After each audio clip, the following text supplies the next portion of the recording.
D2 Word Life here with this fucking asshole named Riptidz. Yeah, just get straight to the point there with my insult. And this dick made us review Halloween Havoc 2000. This is the special Halloween review. You couldn't pick anything else. You just had to pick this.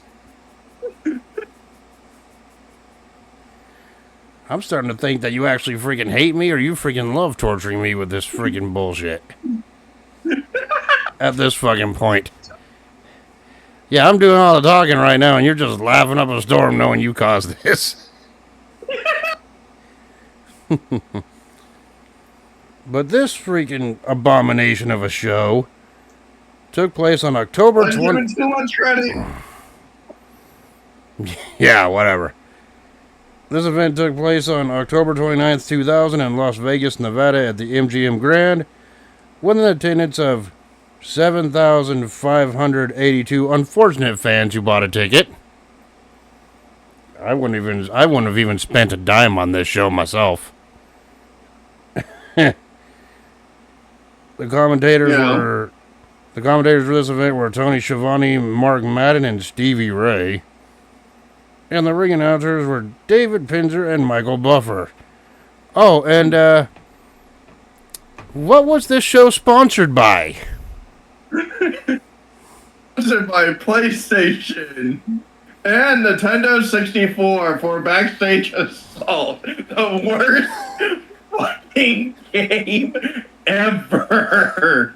Yeah, this show was sponsored by WCW Backstage Assault, the video game, which, at the time of this pay-per-view, had 2 days left to be released on the PlayStation 1. And with how shit that game was, that should tell you all you need to know about this event.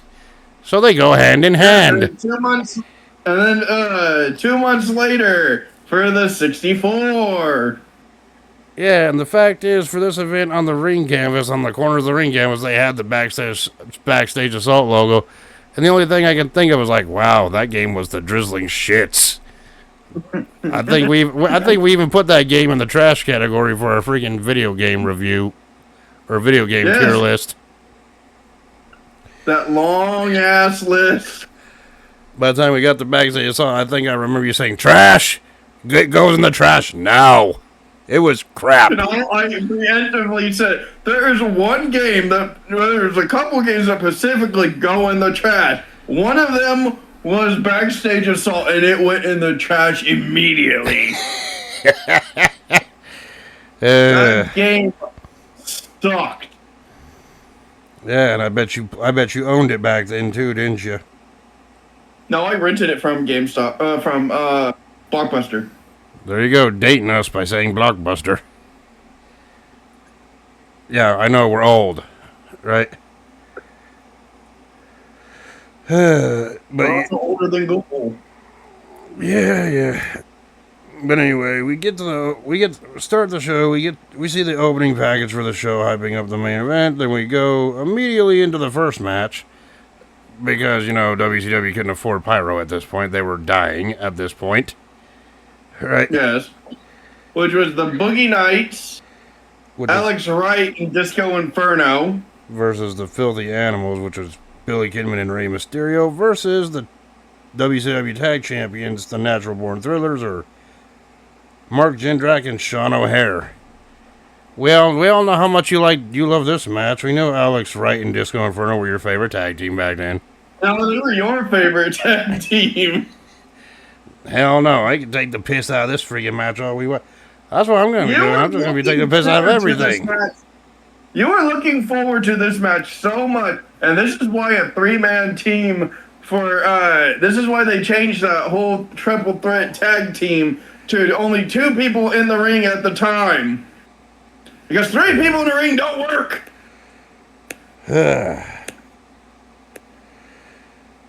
And yeah, but one freaking spot I thought was freaking good was near the end, when the 3 freaking opponents tagged in their partners at the same time. That was unique. You know, the three-way hot tag spot that they did. Yeah. And of course, Conan was on joint commentary at some points during the matchup. Oh, it was the Filthy Animals, which was Brian Kendrick, no, not Billy Kidman and Rey Mysterio Jr. And Conan came out with them as a commentator. Oh yeah, not to mention one freaking spot where freaking Billy Kidman took the Tower of Doom spot out of the corner, suplex out of the corner. You mean the triple vertical suplex? Yeah, It wasn't even the Tower of Doom. and of course Ray then freaking dropped the dime on O'Hare, who was supposed to be selling his bad knee in this match, but it didn't. Then sells again. It's just weird. It's like this match is like they didn't really try, really, but you know, it might as well just be the best match of the night by default because of who was in it.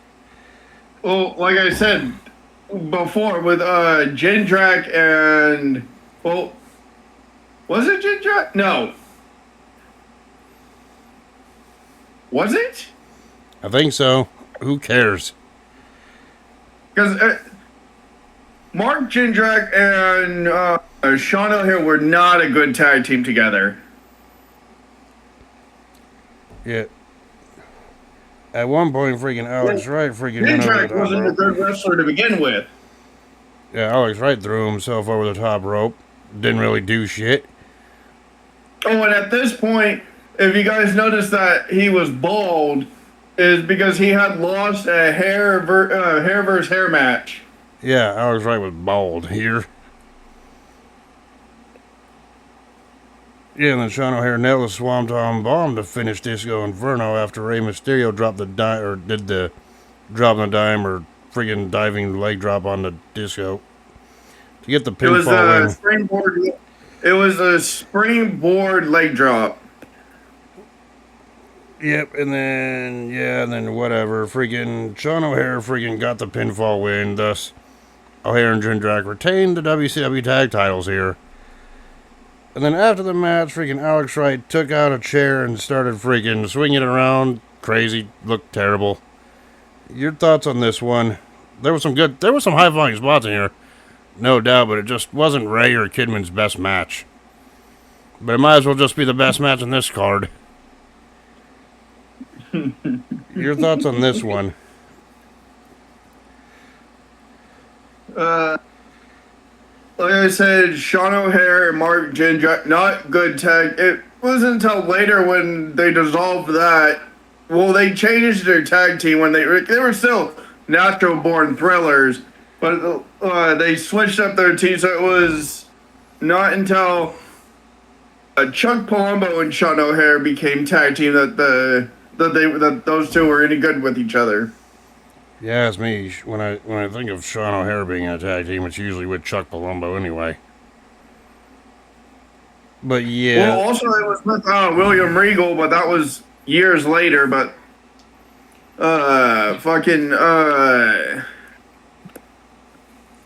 and apparently I didn't even remember this, as I probably blanked out. That Disco Inferno was part of the Filthy Animals at one point. Yeah, no one really cares about Disco Inferno's association with the Filthy Animals. Probably it was short. It was probably short-lived, is why no one remembers it. Yeah, it was very short. The only thing I can remember is that he got his ass beat by Miss Jackie. So yeah, this match, it was okay. I mean, like I said, there was a lot of high-flying spots. There was like high-flying cruiserweight spots from Kidman and Mysterio, though the crowd didn't really care. And the crowd could either make a match or break a match. They weren't really into this. And, you know, the ending just, The ending I felt like it came some, but, you know, it might as well just be the best match of the night by default. Though Kidman and Mysterio, as we both know, had better matches.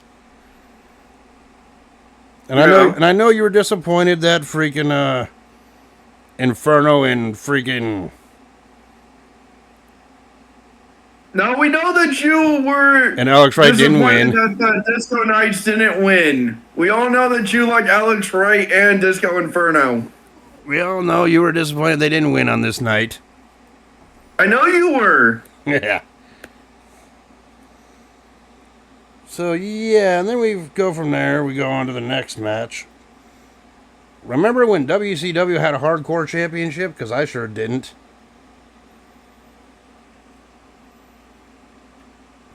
Yeah, I remember that. Yeah, it was hardcore champion Reno defending against Sergeant AWOL. I don't care for either one of these two, if I'm being honest. But apparently, a couple weeks back on Nitro before this, Sergeant AWOL actually beat Reno to win the hardcore title, and then WCW went all WCW and said, "Oh, nope. Sergeant AWOL, you're disqualified. You used a weapon. Reno's a hardcore champion." In a hardcore match. What logical sense does that make? That was Commissioner Mike Sanders. I know, but still.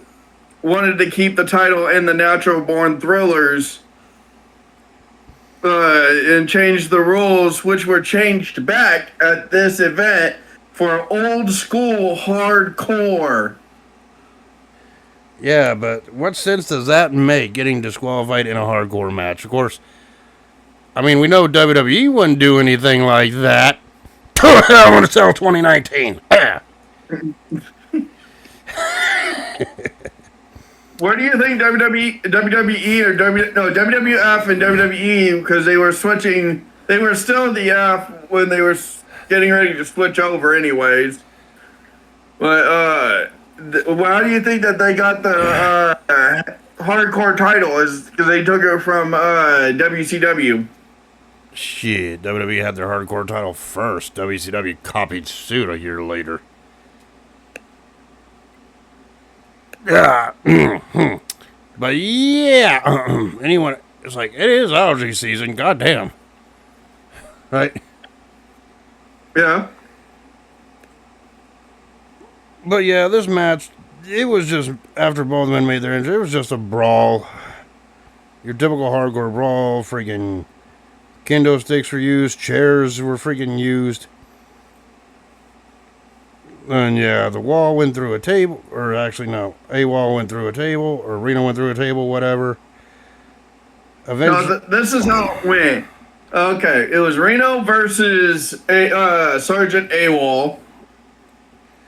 Yes. From the Misfits. From missing the Misfits in Action stable. And then right when the bell rang, he freaking literally put a trash can on his head. Kicked him. Twice. With trash cans to the head. Well, first he put Dominic Mysterio on Reno and then kicked him. Then put Reno onto the by the ring apron. Took another trash can, took another Dominic Mysterio and then put it on his head and kicked him again. So you could say Dominic Mysterio got punished twice. I see what you did there. But yeah, and then freaking the Natural Born Thrillers. But if you guys don't get my meaning when I say that, I took it from Pat McAfee. It's funny as hell.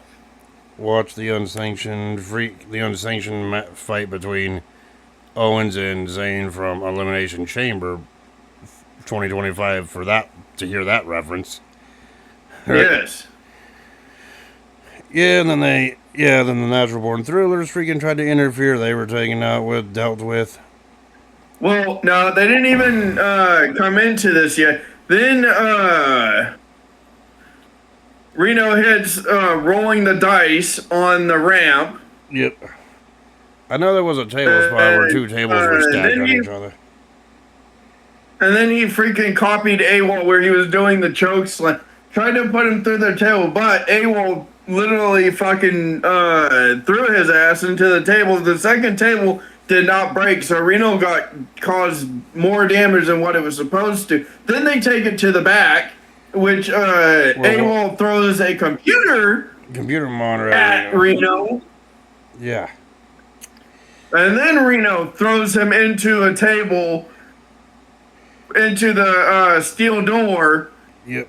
They were going all over the Well, the place. table was in front of the steel door, but he went right through and hit the table and the steel door. Got a 2 count. Yep. And then Reno went to hit him with the laptop, but AWOL dodged that and then literally crushed him on the table, reinforced table in the back. And I liked how they said, oh yeah, they reinforced it so they couldn't get any splinters, you know where. Yes. So wait, can you say freaking Wall was a dick to Reno's dice Yes. with that spot? But afterwards, they eventually make their way to the ring. Botch the freak. It's like AWOL messes. Botch setting up a table. I don't even know how the heck you do that. Right. But either way, this match ended when Reno nailed the rolling. It was like nailed rolling dice. And got the pinfall win on after the move connected on the table on the outside. Yes, then the Natural Born Thrillers fucking came out and started beating the hell out of AWOL here. Yes. What's your thoughts on this one? Your thoughts on this one? Decent. Was it their best match? No. Might as well be their best match because I don't even give a fuck. Still have better matches? Yes. Might as well just been their best match because I really don't care who these two were. Honestly. Oh yeah, but then during the post match beatdown, freaking the rest of the Misfits or two other than Misfits in Action members came out and tried to make the save. Yes, Loco and Cajun. Which freaking in reality, those two that you just mentioned are Chavo Guerrero and Lash Lee Rocks or however the hell you pronounce it. All right. Yes. I'm bad with names, but yeah, then we cut backstage where we see Chronic tell the WC doctors that Goldberg had a serious neck injury and won't be able to compete, stemming from a missed spear from Thunder, and he ate nothing but ring posts. Typical Goldberg stuff. You know what I'm saying, right? Yeah. Which put that match in jeopardy, right? Yeah. But speaking of Misfits in Action, we get to see Misfits in Action take on freaking the perfect event. So it was Guerrero and Lash taking on Sean Stasiak and Chunk Palumbo this time. Stasiak and Palumbo were not a good tag team either. Yeah, and they only added the match because of what happened at the end of the prior match. Like, really? WCW just booking on the fly here. Well, we had a backstage segment that was showing Shane Douglas, the franchise Shane Douglas. Ugh. Saying, oh yeah, thanks for taking out Conan. Well, yeah, I forgot about that spot. Is they attacked Conan. So Corporal to get him out of the match with Tigress. Yep. So Corporal Cajun and what was Chavo's name again for this? Loco. Yeah, whoever thought about putting the stable together is Loco. Anyway. All right. It was Hugh Morris that put the group together. He was the leader. We don't need to talk about Hugh Morris. We'll be talking about him later anyway. General Rection is what he went by. We'll talk about him later. I have a lot of jokes with that match coming up. Yeah, and then I digress. Yeah, and some point during this tag match, which I didn't really care about. I didn't really care about any of these matches. That's why I'm just taking a piss out of it. Freaking Palumbo freaking botched a hot shot, and then Chavo Chavo had to save himself from getting injured or whiplash. Right? Yeah. You noticed that botch? Because I did. And of course, the perfect event, both members of the perfect event argue about an Irish whipsaw, but Chavo fought back. Right? Of course, Chavo gets beaten down again. And who really cares about this? It's like Stasiak tried to freaking nail a clothesline and a punch, but freaking, but Lass reacted to it too dang early, so it looked like crud here. You could tell this was not very well planned. Right? Yeah. A lot of botches in this match. This match was a botch fest, really, if I'm being honest. The crowd didn't really care. They weren't cheering at all. They weren't even booing. They were just sitting there. And I kind of was too. I'm like, do something. Right? Yeah. Yeah, and then freaking, yeah, and then there was a hot tag made, I believe, to Chavo, but there was only a small reaction to it. Yeah, and it wasn't a well choreographed matchup to begin with here. And they went for the finish, but Palumbo accidentally super kicked freaking Stasiak into a Chavo's tornado DDT to end the match. And put the crowd and myself out of their misery. At least temporarily. You can... Yeah. I know I don't really talk about a whole lot of spots, but there's really nothing to talk about here except for the mess-ups in this match that I noticed. Your thoughts on this one?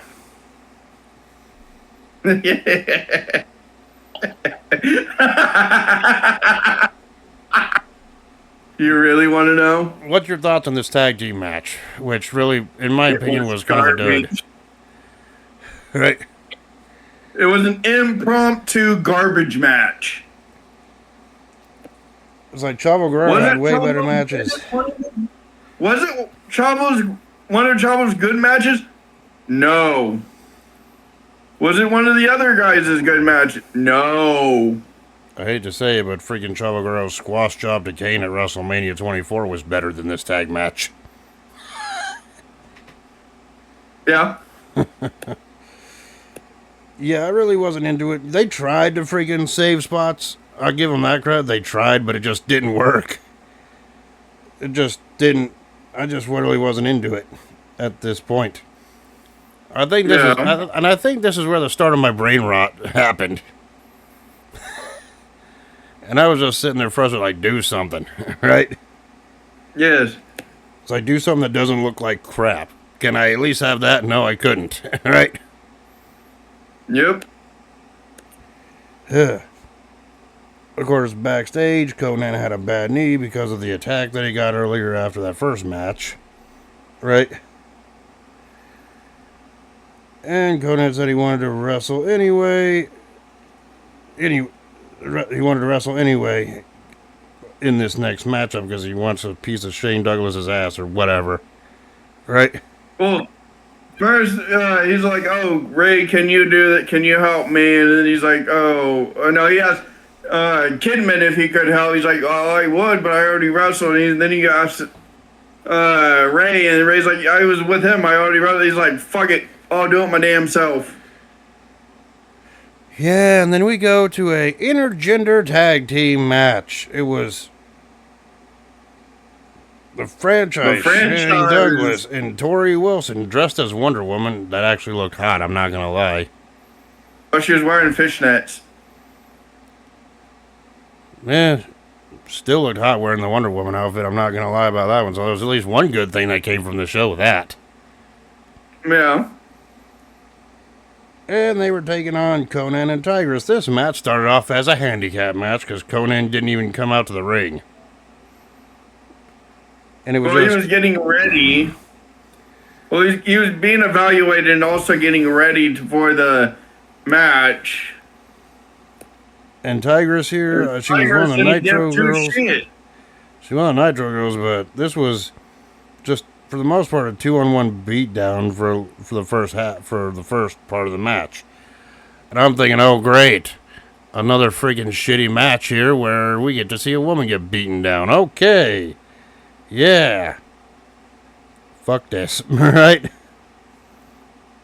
Well, technically, yes, she was a Nitro, but she was also Conan's girlfriend too. Yeah. Well, after a little bit of after a while of the 2-on-1 freaking mugging here, as back and forth handicap situation, Conan finally enters the ring, and of course he entered so freaking goddamn Shane Douglas and made short work of him, knocking him out, right? But freaking Conan came back, nailed a rolling clothesline on the freaking Shane Douglas. Didn't even sell any of the damage like you on 2K. I had to sneak that in there somehow. Right? Lord knows there was plenty of freaking opportunities for me to do that in this freaking show. Right? Yeah.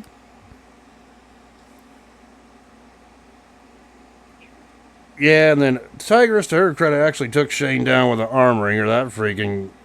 I didn't expect that, but... That's the only credit I'm giving her in this matchup. It was just... He was also biting his arm. And biting his arm, trying to freaking get some offense in.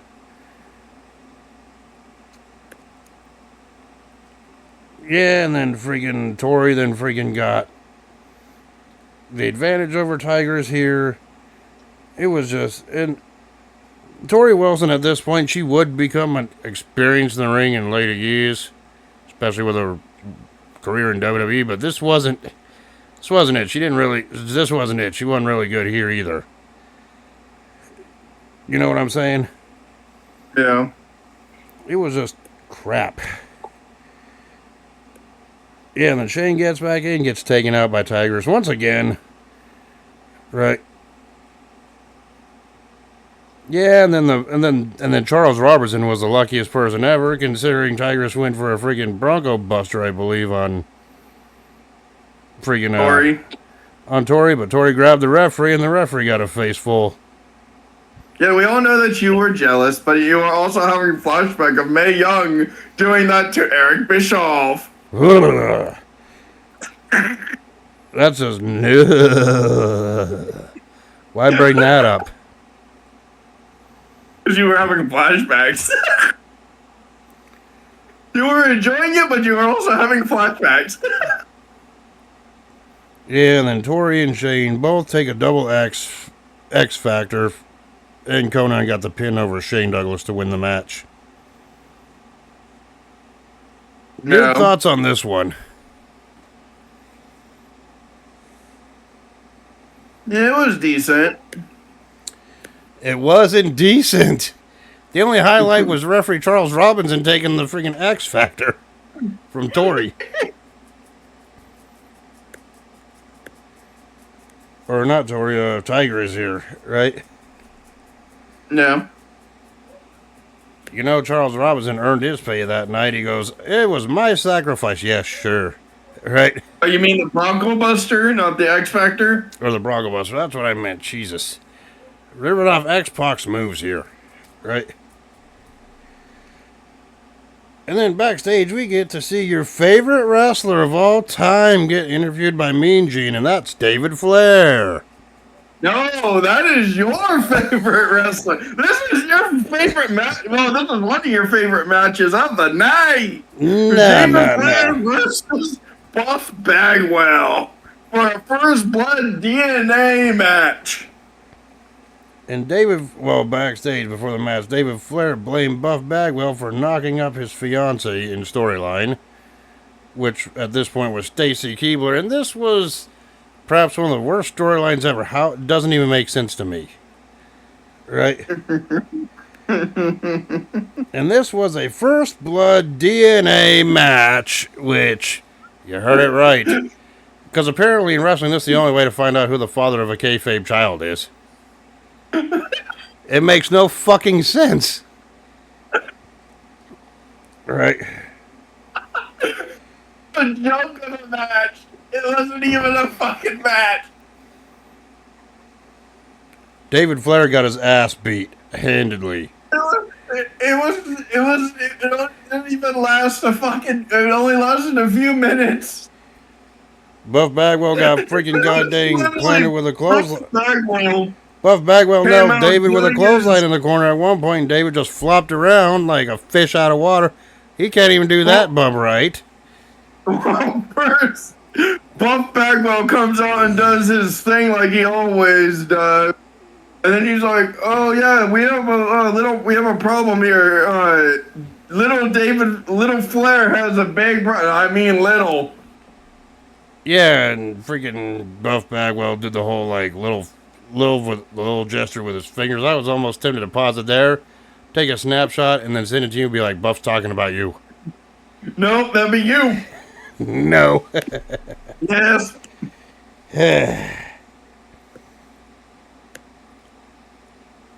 And of course, freaking Buff took freaking David down with a nut breaker, and David continued to get freaking goddamn beaten down. And he went for a sunset flip bump, and then actually no, Buff Bagwell went for the sunset flip, but decided fuck it and just started posing. And then at one point, I bet you were laughing at this. David Flair was out. Buff Bagwell grabbed him up, and freaking Buff Bagwell was posing with an unconscious David Flair holding his arms up. Yes. As hell. He was doing his freaking pose that he normally does, just with Flair. And I'm like, how is that even supposed to? Damn, that's just humiliating. Well, Flair did do something Flair-like. He did the Flair over the rope thing. Yeah, over the rope thing, yeah. And of course, David Flair managed to fight back by being a dick to Buff's Bagwells. Right? Yeah. Yeah, and then they were both outside the ring at this point. David Flair tried for a pile driver, but freaking Buff backdropped him onto the floor. Right? Yeah. And then freaking Flair got a chair, but freaking Buff moved out of it. Buff then freaking decides to be a dick to David's Flair. And then the ending came when freaking, when Buff nailed Flair in the head just one time with a chair. David Flair went on to the outside of the ropes and came back out, and he was busted open. And the referee finally seen it after freaking Buff freaking nailed David with a blockbuster, and then the referee called for the bell. Yes. And then who comes out? Lex Luger. Mr. Perfect. Lex Luger came out. Lex Luger came out to celebrate with Buff, but he decided to clothesline him. Turning heel. Who cares? It was like the 5 billionth heel turn that year. They said, how many people is Lex Luger going to turn on? I'm like, this isn't even all of it yet. Yeah, and then Luger beat down on freaking Buff. Buff ended up bleeding from the mouth, and Flair got a blood sample anyway, despite losing the match. And then backstage, we go backstage, we see David Flair go around with the thing, be like, I got it. He's like, I got it.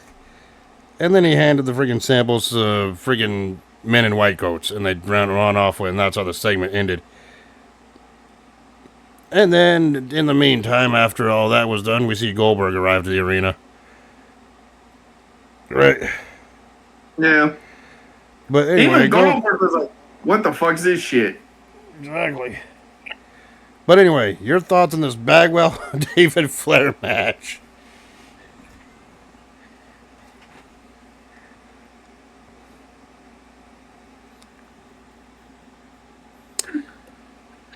In my opinion, garbage. Hot garbage. David Flair couldn't wrestle for shit. He should just leave when it comes to the Flair family, besides Ric Flair, David Flair should just keep the wrestling ability to his sister. Who, in the modern times, is known as Charlotte Flair, by the way. Well, this was also after he supposedly beat Crowbar. This match wasn't good. It was crap, in my opinion, and the storyline sucked. Right? And Lex Luger turning heel in WCW in 2000 wasn't surprising. I think that was heel turn number 5,463 that year alone. People just No, it turning on was each other left and right. 6,007. No, it doesn't get this right. It was 6,751. Motherfucker, you probably have a fucking point there. Yeah. Everyone just turning on each other in 2000. This was crap. And after Goldberg freaking arrived, we see Scott Steiner ranting in the back, talking about his match and how much he wants to beat up Booker T. Which Yes. the mathematician had a WCW championship match on this night against Booker T. Yeah. Oh, and speaking of hot garbage, guess what we get to talk about now? The kickboxing match between Mike Sanders and Ernest Miller for the commissionership of WCW.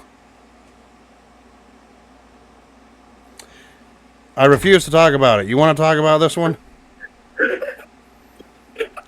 I'm surprised I talked about the freaking Buff Bagwell David Flair match, to be honest.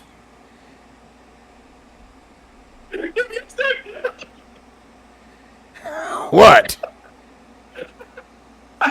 This isn't even a match. That's just bullshit. Well, you talk about how bullshit this was. Mike Sanders fucking coming out like he's a fucking badass when he was not a badass. He fucking literally, and he had the world lightweight, heavyweight title. Yeah. And then he fucking started saying, "Oh, I'm gonna beat him." Then Ernest the Cat Miller's music hits. He comes out. And apparently this was Fucking, freaking... he gets ready.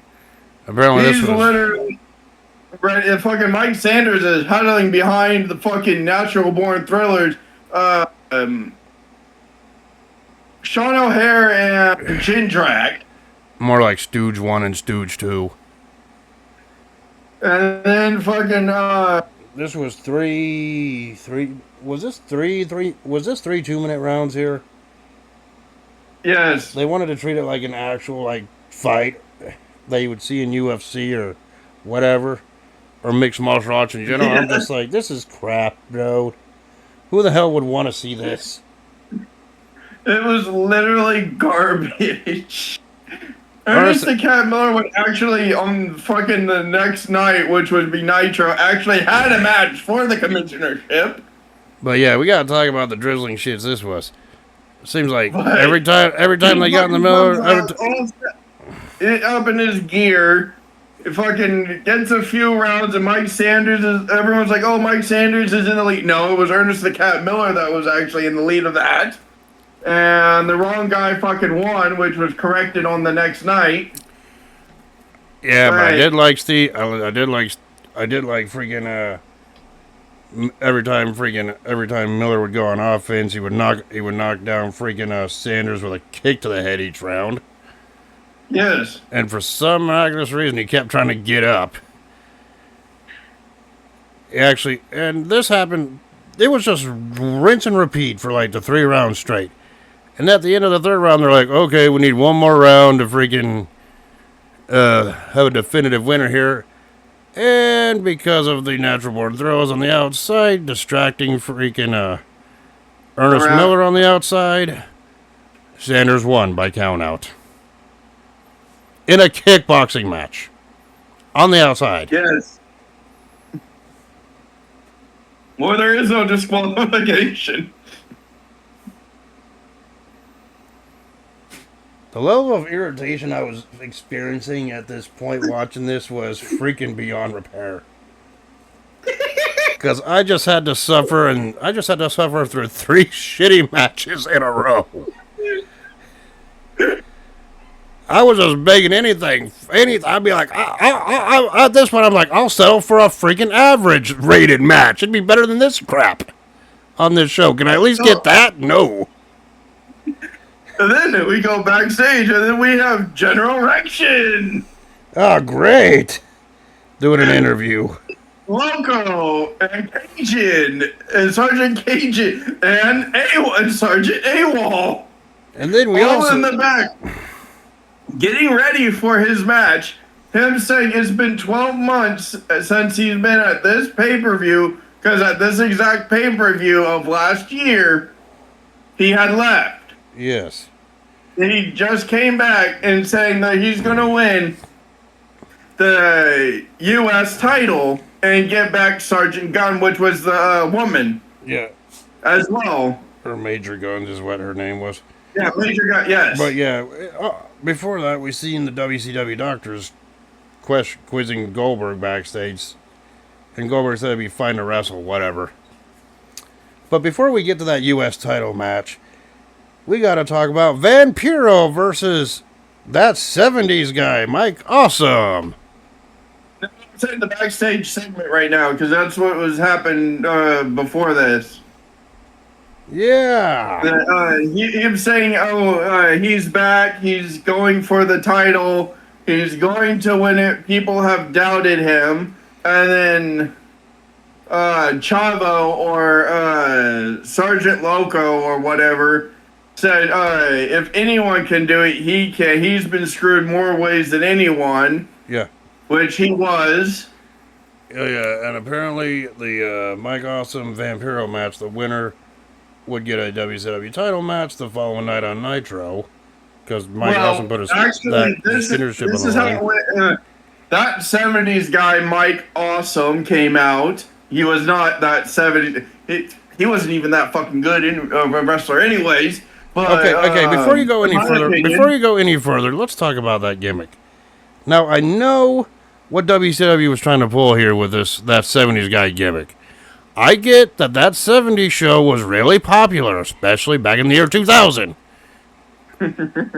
This gimmick was awful. Nobody wanted it.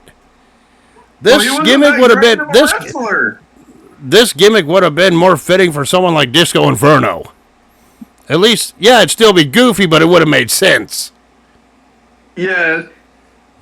With his character. Hero comes out with a freaking samurai sword. Yeah. Which was fucking awesome, by the way. A little bit of points for that, but still. And then he freaking gets on the mic and says, "Oh, you have a title match. You have a guaranteed title match for the World Heavyweight title. If you're so good and you're so tough, let's put the title match on the line, and whoever wins this match will get the title match on the next night, which would be Nitro." Yeah. And then Mike Awesome agrees to it. Yep. Yeah, and right away near the start of the match, Awesome botched a suicide dive by clipping the ropes when he was going for Vampiro out there. Right? Yep. And then Vampiro got the upper hand, but freaking Mike Awesome then backdropped him into the crowd, and they were fighting in the crowd. And the referee wasn't even counting him out, because at this point, who cares? The rules were just thrown out the window from this point forward. A fan ended up attacking Mike Awesome. Well, they got kicked out, which, let's face it, the WCW security who kicked him out was doing him a favor from watching the rest of this abomination. That fan should be thankful for that. Right? But yeah, no, I don't. But either way, here's your PSA. I don't condone freaking fans attacking wrestlers. Seen it way too many damn times. Right? Yeah. Yeah, and then back in the ring, freaking Vampiro threw a chair in the ring and got another one out for himself, so they did the whole dueling chair spot. Might as well. The rulebook's already thrown out the damn window. Right? And then Vampiro tried to set up for a Van Daminator only to get a super kick. Or only to get a spin kick. He screwed that spot up, and he got super kicked, I believe. At this point. Right? There's really nothing much to talk about that I can think of anything good. Right? Vampiro tried to freaking do a table spot on the freaking on Mike Awesome. That didn't pan through. it was botched as well, right? Yep. From what I see, and I'm just like, wow, this match is garbage. Well, this whole match was a botch because fucking Vampiro tried to go for his freaking top rope move and with Mike Awesome, and then Mike Awesome botched the freaking Awesome Bomb the first time, and then he botched it again when he launched him off the top rope. Well, we gotta talk about this. Awesome. Mike Awesome at one point did nail an Awesome Bomb onto the floor, outside on the floor for a 2 count. When was this made a Falls Count Anywhere match? WCW was lawless at this point. They didn't care. Who the hell cares anyway, right? And of course, we seen the Awesome Bomb off the top rope shortly afterwards, yeah, that looked freaking devastating, but that could have also ended disastrously, right? It was a botch because Vampiro landed on the back But the back of his head and neck. crack the back of his head onto the freaking thing, probably concussing him. And Mike Awesome got the pinfall win after that. Your thoughts on this one?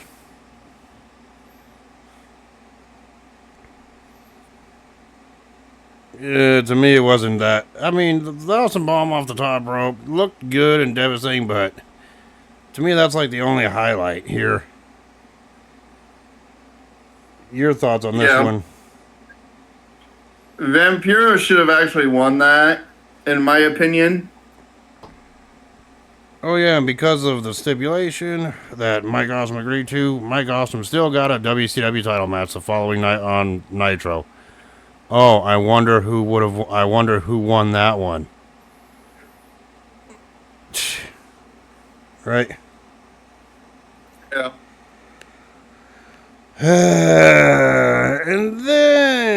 And then we go to the handicap match for the WCW United States Championship, and that was Lance Storm, the champion, teaming with... It was Team Canada, which was U.S. champion Lance Storm, who had the Canadian Maple Leaf all over the U.S. title design at this point. And he called it the Canadian title just like a certain other wrestler now does. Yes, and he was teaming up with turncoat Jim Duggan. Turning hacksaw Jim Duggan heel to freaking turncoat. And they were taking on General Hugh G. Erection. General Erection, who would later be known as Hugh G. Erection. Hugh Morris freaking deserved a better name than that. What kind of freaking...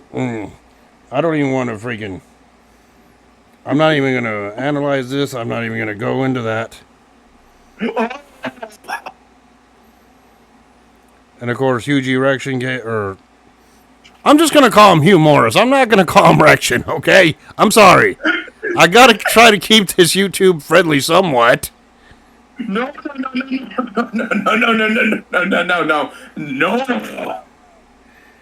Oh, yeah. If you don't know it, I will. And Major Guns was on the outside in Team Canada's corner, with the stipulation being if Hugh Morris won, freaking she would be freaking going back to the freaking Misfits in action. Major Guns, yeah, there ain't no implications there at all. First of all, Lance Storm was saying, General Erection or Huge Erection, which he went by, but they just shortened to General Erection. Jesus. I don't know why WCW had him like this. Because a year later, they literally, after the Misfits broke up, just had him as Hugh Morris. Once again. And then Lance Storm is saying, "Oh yeah, he's what classifies American laziness and stupidity to never know when to give up. We're gonna just stand up and listen to the Canadian national anthem." And then right when the freaking Canadian national anthem, which was his entrance, by the way. Yeah. Morris came out. Morris came out. Well, General Erection came out. And then he ran down Okay, fine. You might as well just take over the mic. I'm not going to talk about this. So if my channel gets doxxed, it's on you, Mr. Erection. General Erection comes out with the U.S. flag and comes running down the ramp. Well, no, he doesn't run. He normally runs down the ramp, but he was walking down the ramp because it was a 2-on-1. And then he gets into the ring. Yes. And then the referee is trying to take Hacksaw Jim Duggan's 2x4. 2x4 and His then Maplewood 2x4. It's legal in Canada. It's legal in the Canadian tag team match. It's Canadian Maple.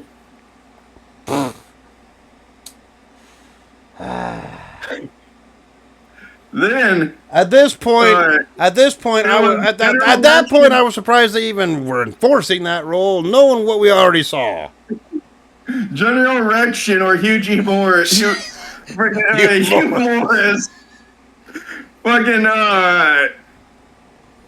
it was being double teamed, and then he was taking on Hacksaw Jim Duggan, which Duggan was cheating at this point too, was just attacking him, low blowed him, and hit him in the gut and shit. So he went to tag in Lance Storm. So Duggan hit a low blow on Hugh Morris.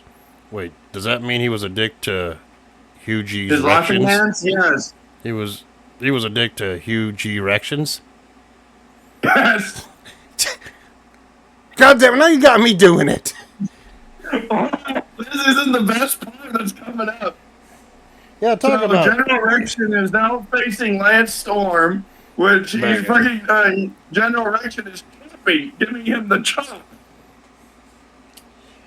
So Erection is literally chopping Lance Storm, and then Lance Storm's like, "Oh, I'm gonna reverse this, and I'm gonna chop General Erection."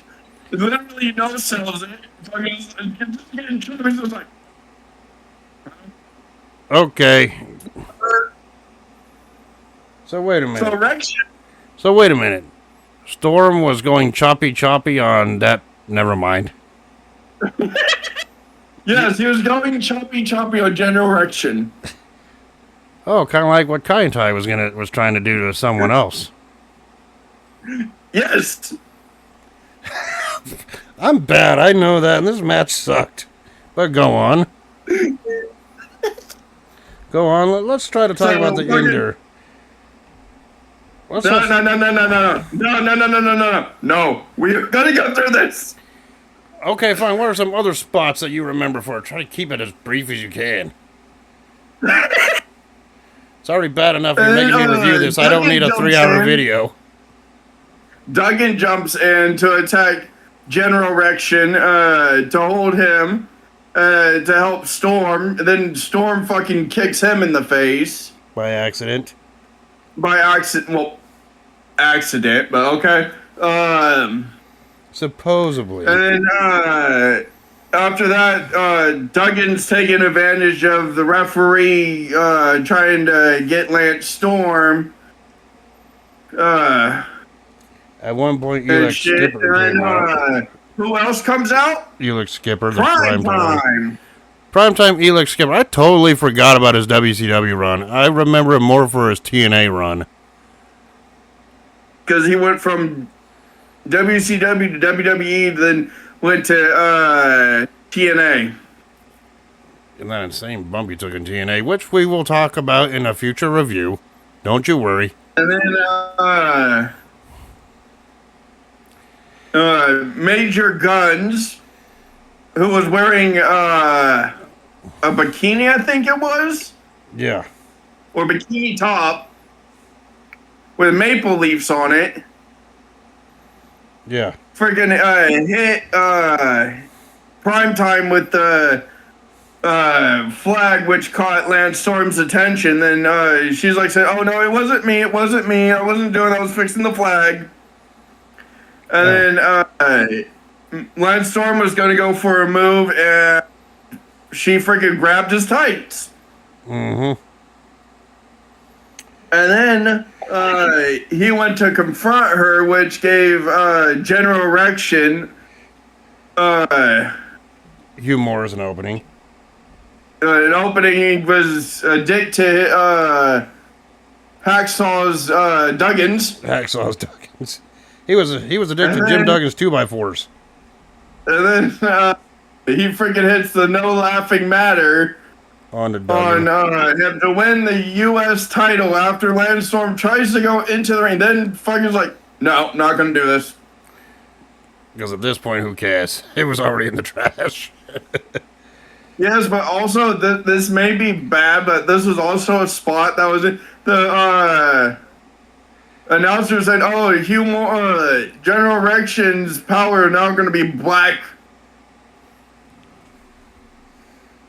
2000 was a different time period. Yeah, I'm not saying nothing wrong about this, or saying that he's wrong or not. No, I'm just saying because that's what the commentator said.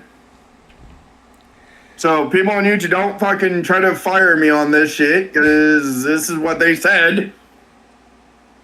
But yeah, backstage we see Jeff Jarrett getting interviewed, talking about his match. Then we had, no. Then we had the Misfits come out. Okay.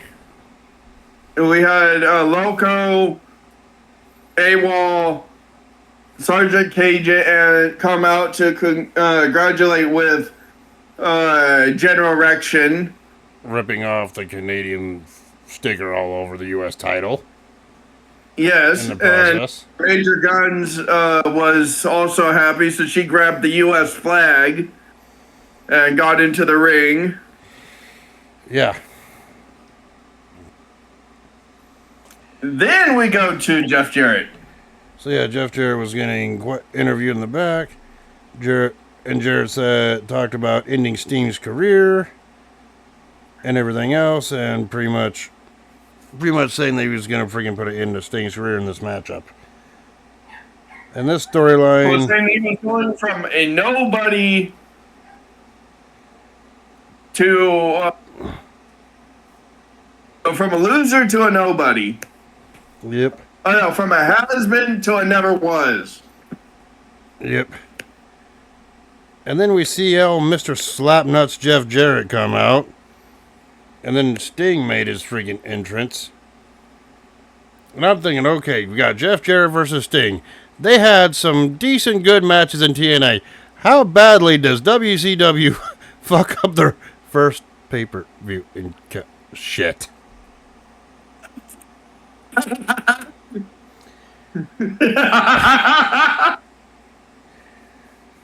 Right away, as soon as the match started, we see an imposter Sting come out, dressed as Surfer Sting. We have 1989 imposter Sting at the first Halloween Havoc, which was his debut and first match at Halloween Havoc. And then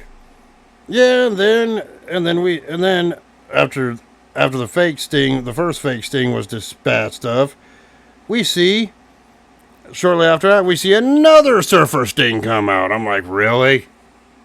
Right? Can we just get to the damn match? So the real Sting took him out with a Stinger death drop on the freaking, ring entrance to the stage. Yeah, and then, as soon as the action between Sting and Jarrett got back in the ring properly, we hear the Wolfpack music, and, oh, what do you know? Tomato Face Sting is coming out. I'm like, this is getting ridiculous. Right? And I'm just like, and I thought to myself, giving me flashback of that review we did last week.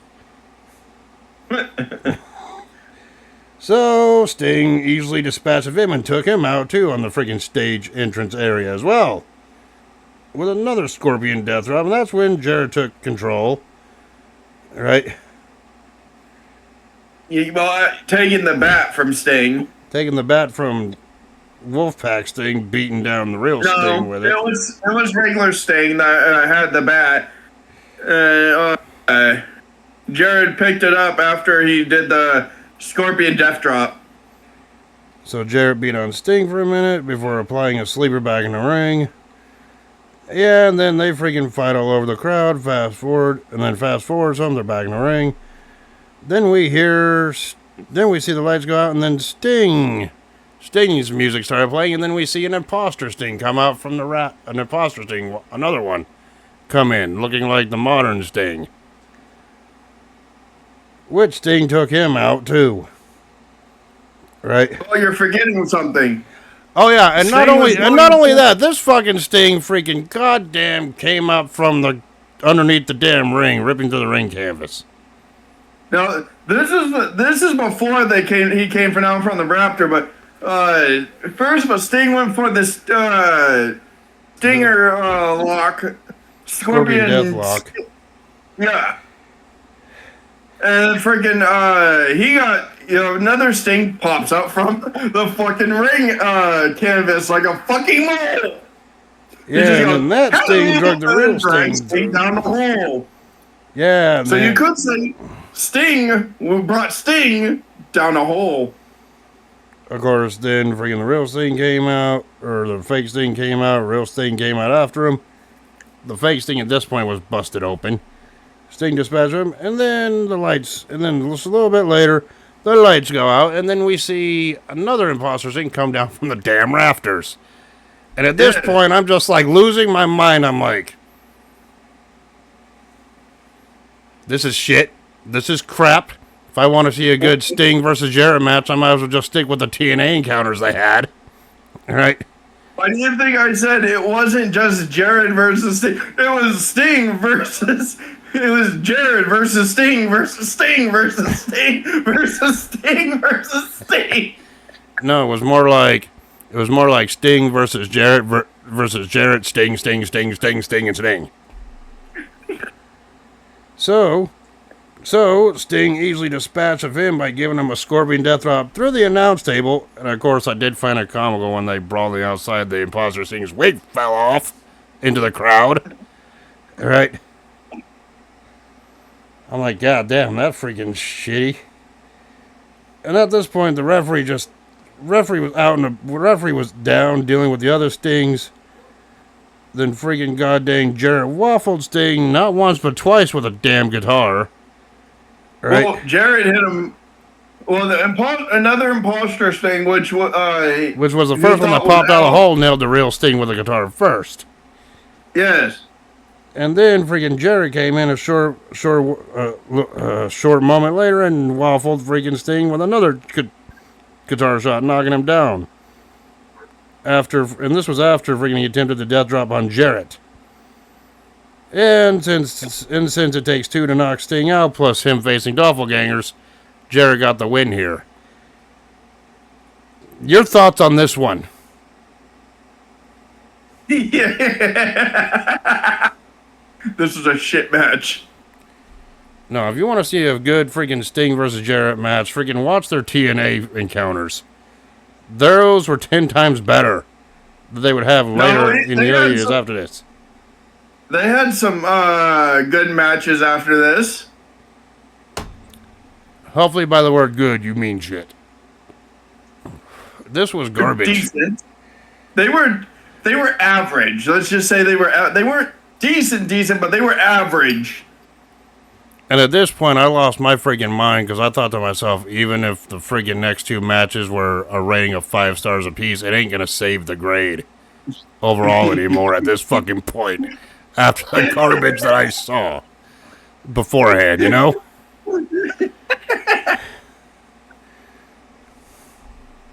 Oh, I can already tell what you're going to give it. And when we get to that portion here in a bit, in a little while, don't freaking be surprised. Right? So backstage, we see Booker T getting interviewed, and Booker T was asking about Goldberg, and Booker T pretty much said out of respect, he elected to do his WCW title match against Scott Steiner now, giving Goldberg more time to recuperate backstage. thus meaning Yeah. Goldberg's handicap match with Chronic is the main event. Well, this was technically classified as the main event. Yeah, this was supposed to be the main event of the match tonight, but that didn't happen. It was the semi-main. No, it was classified as the main event. The other one was... So they put the semi-main at the end to give Goldberg a little bit more time. So they even announced said this is the main event. Yeah. So instead of having a semi-main, they had the main event, then they had the semi-main. Well, still, it was kind of crap, right? Yes. But anyway, Booker T came out, got a promo before the match, calling Steiner out. Steiner's music hits, and then we cut to the back where we see the Booker back there, or the trainer back there, or not trainer, the freaking The agents. the road agent back there, being confronted by freaking Steiner saying, "Why is Booker in the ring?" "Oh yeah, your match is next. It says right here." And then freaking Steiner went to choke out the road agent. Because Steiner was playing this unhinged, out of control character here. Right? Yes. But Steiner eventually came out. Michael Buffer did the entrances, the introductions for both the men, both these superstars here. And during the match, Booker threw a flying forearm for a 2 count. Steiner got out of the ring, and then Steiner freaking just went off on the fans, all ticked off. And tried to drive over the dang rail. Yeah, and I think he nailed freaking somebody out there. I'm not totally sure. Right? No, he didn't. Now he was about to, but the security was there too. And I'm just like, wow. And then Booker nailed back in the ring. Booker nailed a sidekick. Freaking Booker or Steiner's manager, whatever her name is, I do not care to pronounce it, tripped Booker up and giving Steiner an opening. Then Steiner used a chair because why not? Why not? The rule book's already thrown out the damn window.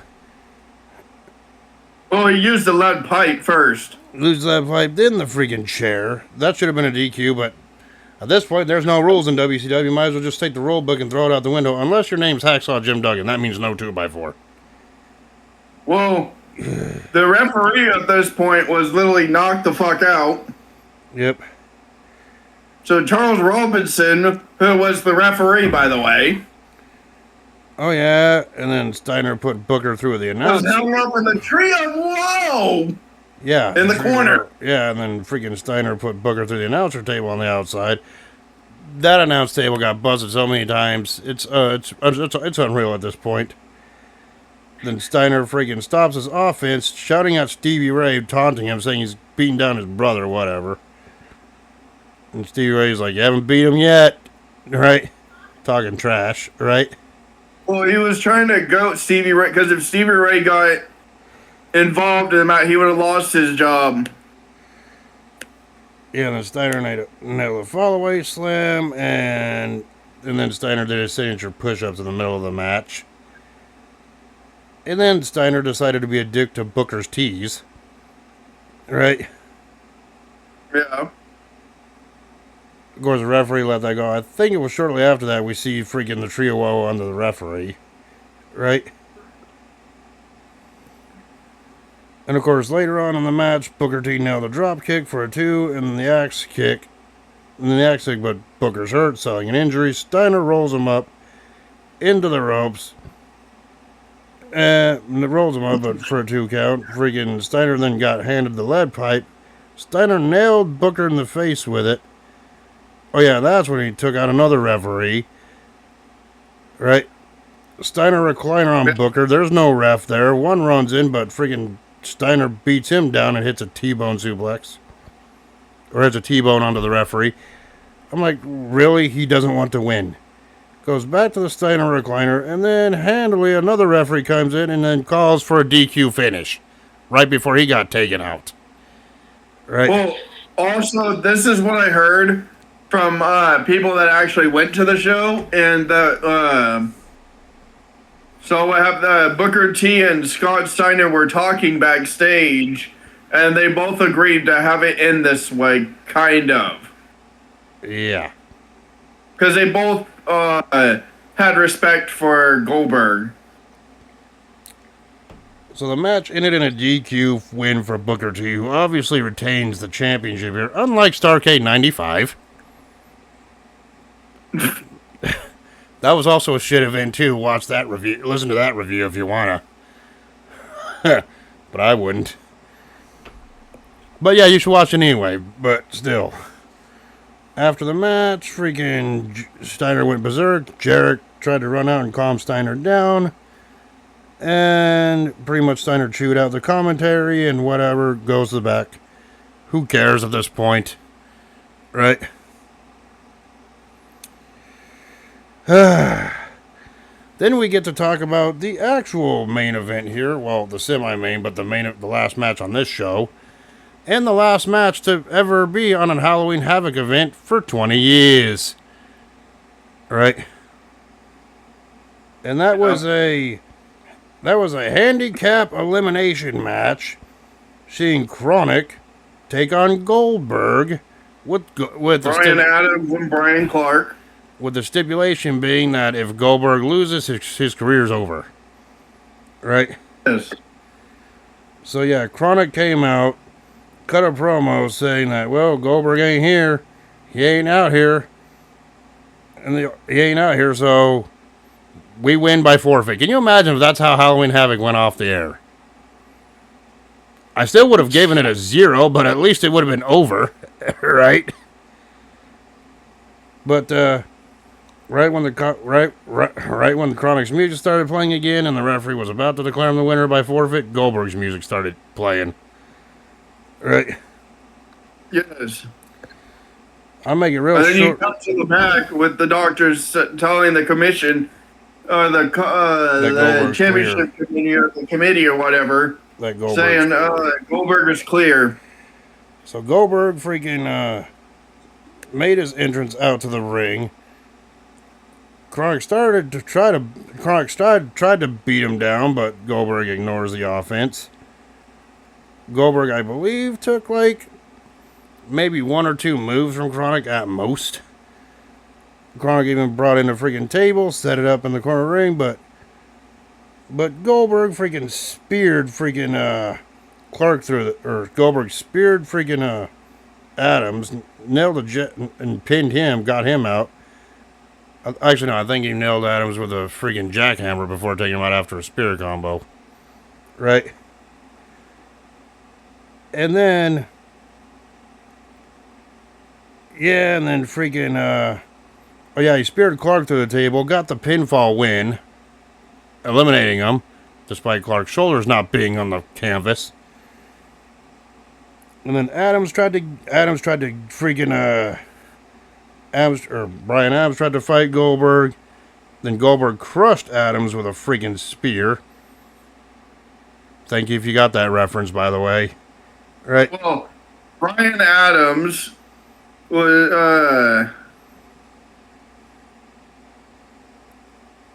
freaking crushing WWE. I don't know. I don't remember which one it was that went through the table the first time that got the fucking pinfall on them. Brian Clark went through the table, or the former Adam Bomb went through the table. And then, he was Wrath, too. Yes. And then freaking Brian Adams got crushed with a spear. Brian Adams did the full Nelson slam that he was known for back then. Literally fucking manhandled Goldberg because he fucking literally lifted his ass up and threw him onto the ground. Yeah, but then Goldberg then ducked a clothesline, crushed Adams with a spear, and yeah, we all know that reference. Jackhammer. And then Goldberg nailed the jackhammer, and Adams freaking got pinned, thus making Goldberg the win, and then the pay-per-view went off air. Your thoughts on this short main event? Yep. Chronic deserved better at this freaking time period. They were freaking known as WCW's top tag team, and they pretty much just jobbed out to Goldberg here.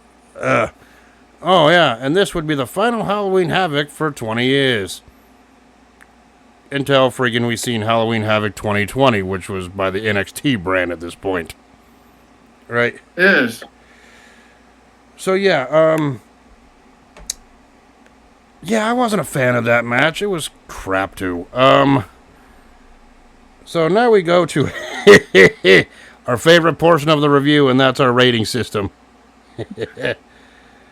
The Natural Born Thrillers defeating the Boogie Knights and the Filthy Animals to retain the WCW Tag Team titles. I gave that one 3.5 out of 5. It might as well just been the match of the night. 3. I enjoyed it a little bit more than you did. Reno defeating Sergeant AWOL to retain the WCW Hardcore title. I gave that one 2 3/4 out of 5. 3. The Misfits in Action defeating the Perfect Event. I gave that one 2.5 out of 5. 3. Conan and Tigress defeating Shane Douglas and Tori Wilson. 0 out of 5. 2. You enjoyed that way more than I did. Buff Bagwell defeating David Flair in that First Blood DNA match. 0 out of 5. 3. You're giving that one way too much credit. Mike Sanders defeating... Yeah. Mike Sanders... Well, funny doesn't really necessarily mean good. All the time. And? Mike Sanders defeating Ernest Miller by countout in that kickboxing match. 0 out of 5. Half. So, yeah. Mike Awesome defeating Vampiro. I'm surprised I gave that one 2 out of 5. 2.5. Probably because of the Awesome Bomb off the top rope. I was being petty with the points on that one. Hugh Morris, or General Reaction, whatever you want to call him, defeating Lance Storm and Jim Duggan in that handicap match to win the WCW United States Championship. I gave that one 3 out of 5. 4. Jeff Jarrett defeating Sting. More like Jeff Jarrett, Sting, and Sting. Defeating Sting. Either way, I gave that one 0 out of 5. 2. Ugh. Booker T defeating Scott Steiner by disqualification to retain the WCW Championship. I gave that one 2.5 out of 5. 3. And in the main event, with Goldberg defeating Chronic in that handicap elimination match, 0 out of 5. 2.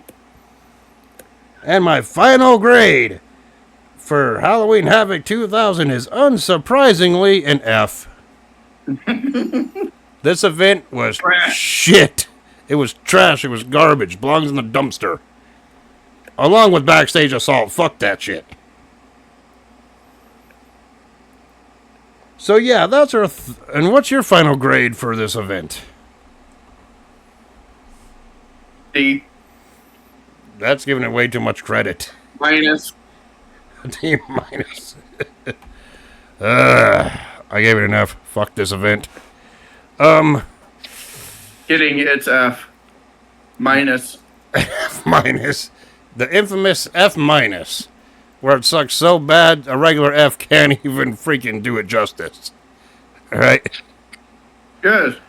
Luckily, there wasn't Halloween Havoc 2001.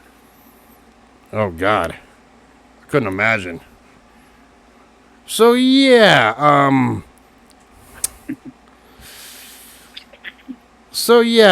we're done with WCW. Next week is my pick. And thank God, I need a freaking palate cleanser next week, honestly. For now. My brain is so fried on this freaking WCW shit over the last freaking several weeks. I need a break. All right. For now. Ugh. So next week we're gonna be reviewing a good event or a decent event. Depends on how you look at it. So, and next week will be the start of November, Survivor Series month. So next week we are going to be reviewing Survivor Series 2000. Decent. Where we saw Stone Cold take on Triple H in that no holds barred match main event. We saw The Rock take on Rikishi because, Rikishi did it for The Rock. And then we get to see the WWE Championship match between Kurt Angle and The Undertaker wearing those god-awful snake biker pants. He even goes on record saying that was a mistake. He should never have worn those. And we'll get to see how big of a mistake that was next week. So until then, let's just say he went on record and say he should have brought another pair. He said he burnt those pants afterwards. And then we'll see how awful those snakeskin pants were next week when we review Survivor Series 2000. So until then, we will talk to y'all later. Peace.